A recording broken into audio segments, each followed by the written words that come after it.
west. And then here's the Island Inn. Okay. So go right here, and then we're gonna assume, oh, there's a sign that says front desk. Okay. Do you see where that sign says front desk? Yeah. To the right?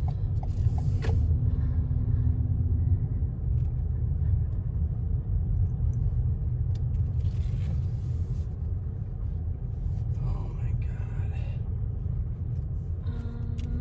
Holy cow. This is the front desk. Where's the front desk? See that arrow? Just follow that arrow. Okay. It Guest- looks like a Guest shed. parking. You see where it says guest I parking? know, it looks like a shed of some sort. This Yes. does not look like where it was. Yeah, the front desk was at the ground level, so. I think that whole Or not ground level. I think that whole building is gone. Yeah, that building is gone.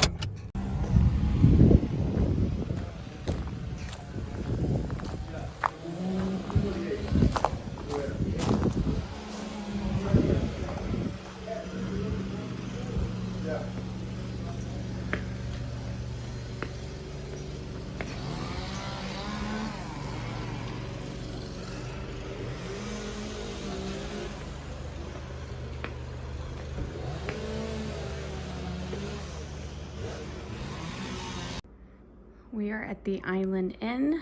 It's Starkey Lodge, room 237.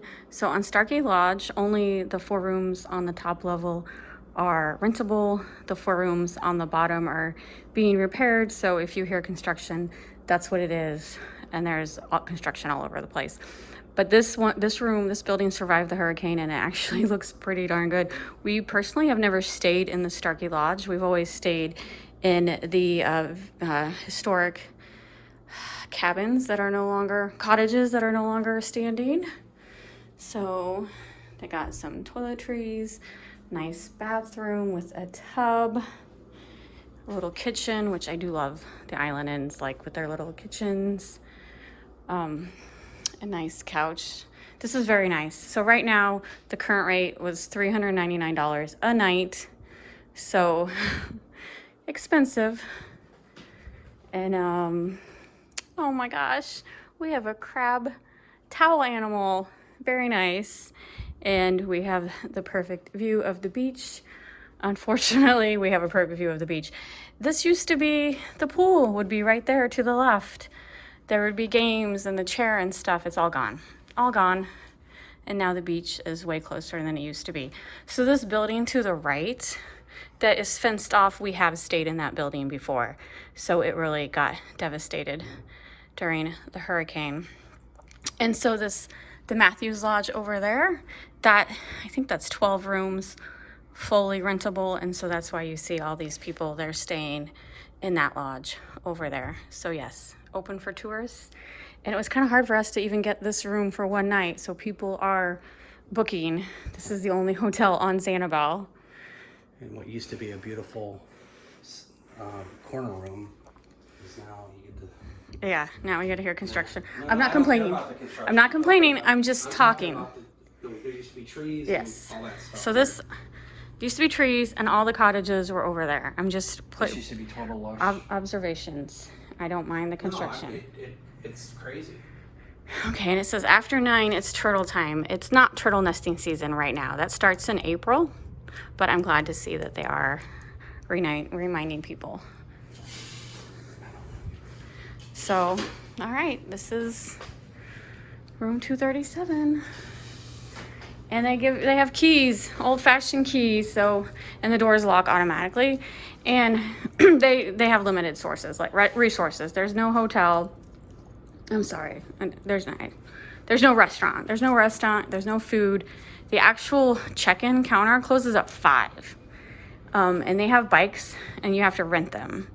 They used to be free to guests, but for now, if you want a bike, you have to rent it. We have no intention of biking. If we go anywhere, we will walk. I don't think we will, because this whole Gulf Drive is a construction zone, so I don't really feel comfortable biking. Periwinkle Road is a lot better. You can bike on Periwinkle Way, but I don't feel comfortable biking on Gulf Drive. So first things first, I'm gonna get a drink of water, and we're gonna walk to the beach. It does look very beautiful. This is the Starkey house. As you can see, the bottom 4, they're doing construction right now, but the top 4 are great. This was the Kimber Lodge that we've stayed at. This is where the pool used to be. That fenced off area used to be the check-in place. The little shell museum they had at the restaurant, that's all gone. And that whole strip of cottages is gone.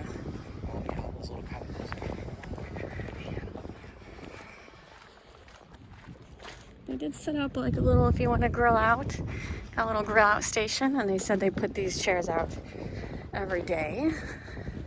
As you can see, there are people sitting in the chairs because it is open to tourists. I give them credit. They tried to do something with nothing. I mean. All right, so when we get to the shoreline, honey, you want to walk to the right or the left? I don't care. I'd rather go right, but if you want to go left. No, we can go right. Just look at that, how bad that is. And there also used to be,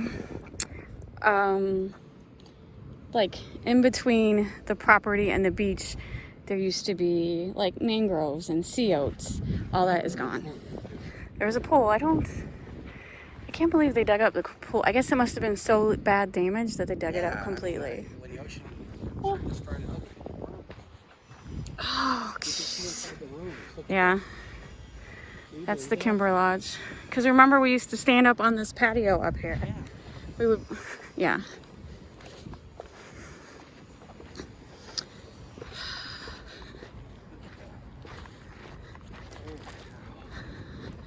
So, first level was completely destroyed. Second and third should be okay. Yeah, that's my guess. But it might have structural damage. Maybe that's why they haven't opened it yet. Oh my gosh. And the lady that checked us in, super nice, saying there's like a huge shell pile. There is a huge shell pile. Now let me just show the property real quick.